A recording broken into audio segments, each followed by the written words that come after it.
اقسام شرک را بدانیم. چی را بفهمیم؟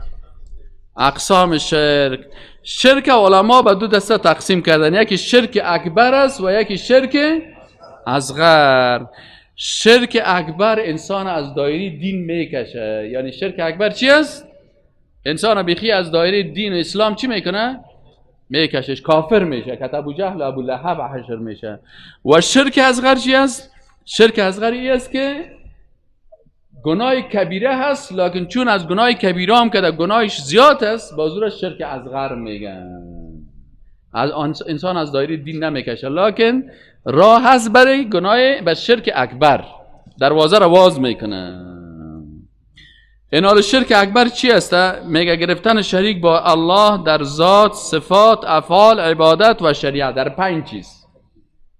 پنج چیز مخلوق که الله شریک کردن. در این پنج چیز کدام یکی است؟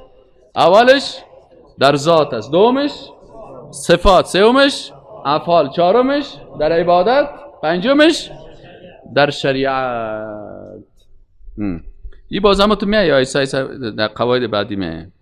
خب این شرک ضد توحید است، چنانچه کفر ضد ایمان می باشه. این ضد توحید است، یعنی کسی که یکی از این را داشت، این باز موحد گفته نمیشه.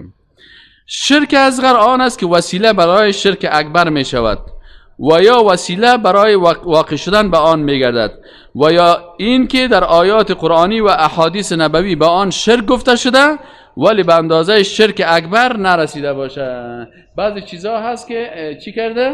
او را شرک گفته شده، اما او انسان از دایره دین نمیکشه، بازو را شرک چی میگن؟